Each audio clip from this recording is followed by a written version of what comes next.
Divya Bahal, Assistant Professor in Chemical Engineering Department at LJ Institute of Engineering and Technology. The subject that we are going to continue is petroleum refining and petrochemicals. So, moving forward with this lecture, we will start the third chapter, that is processing of petroleum. Now see, your whole refinery process, how refining of crude is taking place, okay, it can be simply divided into three steps, okay. First, the crude which is obtained, okay, it is explored, of course, like exploration is done, crude is taken out from the earth's surface, right. After that, as a part of its processing, how it proceeds, the first step is pre-treatment, okay. You will study in this chapter about the pre-treatment. Then comes the separation process. In separation process, we discussed in earlier lectures also that distillation is widely used for separating different components of the crude. Second comes the last step is the secondary treatment. Okay, in secondary treatment, the various fractions of your petroleum, right? Suppose gasoline, diesel, kerosene. Okay, as per the specification need, okay, they are again treated like desulfurization, etc. These are the secondary treatment done for the petroleum fractions also. For example, best example is ATF, aviation turbine fuel. See, it is same as kerosene, but it is highly purified. So you can see how secondary treatment has been done for this fraction, right? So moving forward, again a small description about it. Like the feedstock is what? Your crude, okay? From storage, you're processing it, okay? The processes is what? Primary treatment. So today we will study about desalting, okay? So you can see your treatment, the first step of the treatment is what? Desalting. The desalted crude is then sent to separation process. What your separation process is? Atmospheric distillation, okay? This distillation is carried out at atmospheric pressure, hence it is called as atmospheric distillation. The wastewater which is obtained, okay, that is sent to wastewater treatment. See, desalting and dehydrating, okay, they both pre-treatment steps go hand in hand. Okay, desalting means the salt is removed from the crude, and the wastewater, okay, hydration, the water present in the crude is also taken out, right? That wastewater is sent to wastewater treatment plant. So that way your pre-treatment step continues. So talking about desalting and dehydration. First of all, what is desalting? Okay, salts of sodium, magnesium are present in the form of impurities, right? Chlorides, mainly chlorides. Sodium chloride, magnesium chloride, what are these? These are the salt which are dissolved in crude. When we were talking about composition of crude, we discussed that inorganics are also present. So here salts are what? Those are the inorganic part of the crude which you have to take out, right? Now, why we need to take out the salts? See, if you do not process the crude, okay, if salt is not removed, then the problem of corrosion, plugging and fouling of equipment occurs. Besides that, poisoning of catalyst also. As you will study further, FCC, fluidized catalytic cracking unit, okay. So catalyst use is very expensive over there. So poisoning of catalyst is a very bad thing to happen to the catalyst. Similarly, fouling of equipment, that you might have studied in heat transfer also, right? Fouling happens. What does it do actually? The salts, they accumulate as a form of scales in the equipment, okay, scaling occurs, and because of that heat transfer do not take place, okay.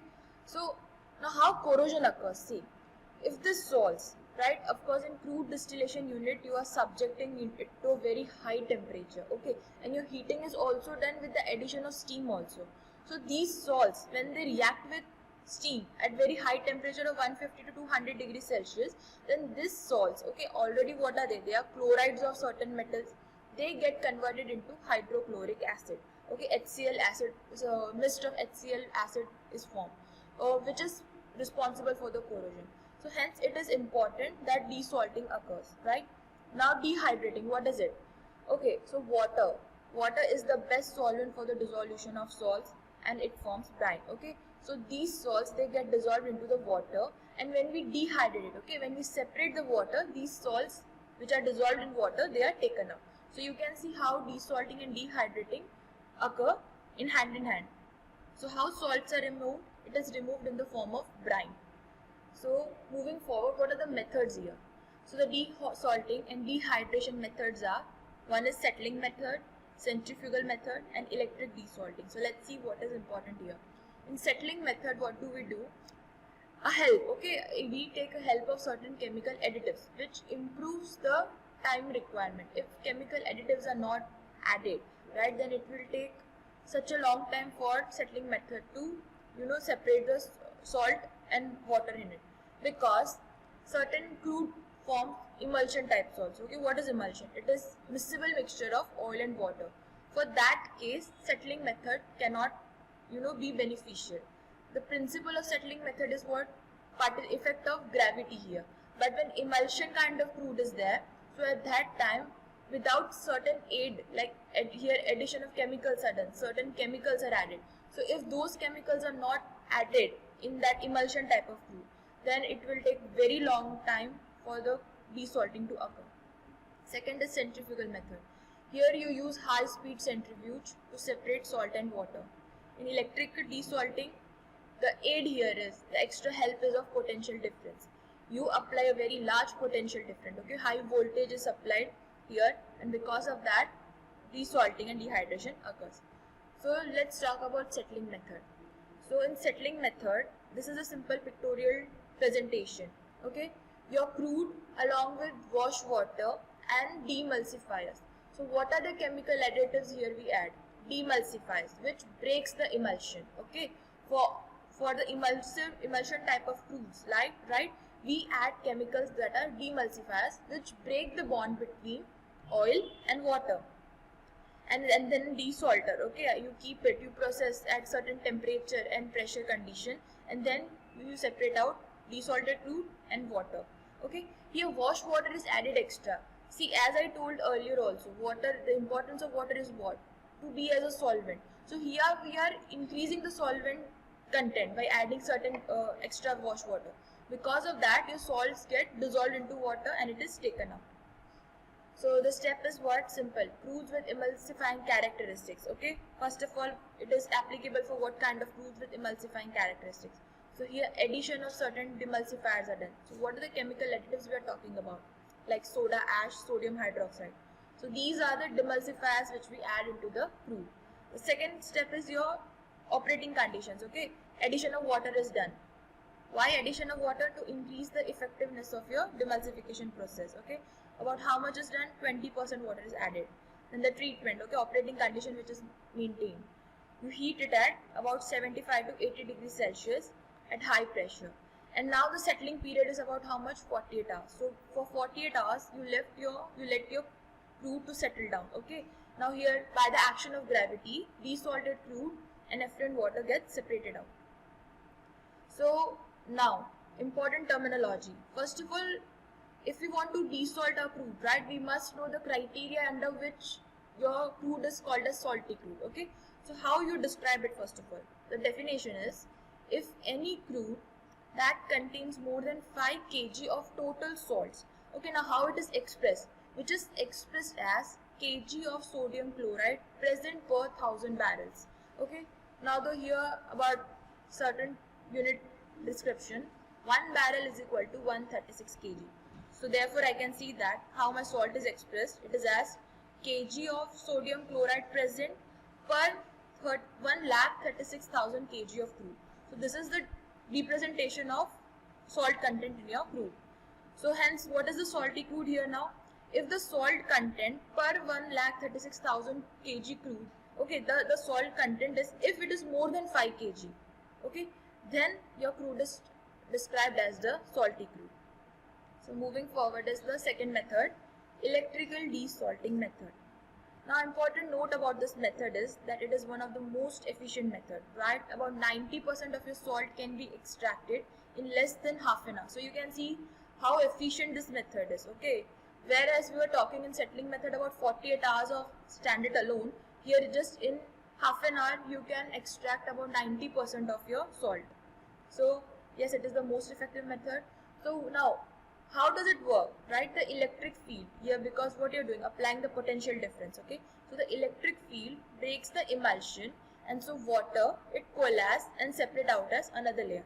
Coalesce means, bonding together and form a bigger, larger molecule. So water, which is in emulsion with oil. So water, it stick to other water molecules, okay? And they form big water molecules. And this way they separate out from the oil. Now the temperature here. So what is the temperature which you have to maintain during this process? It is 40 to 120 degrees Celsius. So you can see the method. Crude, simple application of high voltage is there. About how much voltage? 20,000 to 35,000 volt difference is there. So this results into separation of brine and crude. Process diagram is, you can see in the gravity settler, simple it is there. You are applying electric volt here. Now because of electric voltage, in top you get desalted crude, in bottom you get effluent water, right? Here to increase the efficiency, okay, to increase the efficiency we can again add demulsifiers also, okay. So this way your electric desalting method occurs. So now let's have a comparison between the three processes. Settling process, it is time consuming.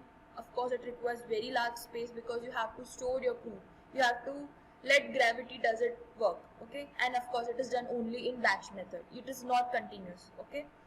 Electric desalting, this method, it can be done in a continuous process because we saw that only in half an hour 90% of your crude can be desalted, okay. So you just need your crude to be introduced into electric field, so that way continuous way it can be done. Efficiency is 90% removal in half an hour, okay. Talking about centrifugal separation, this method is not used because because here first of all you need very high speed centrifuge, okay, a special equipments are needed here.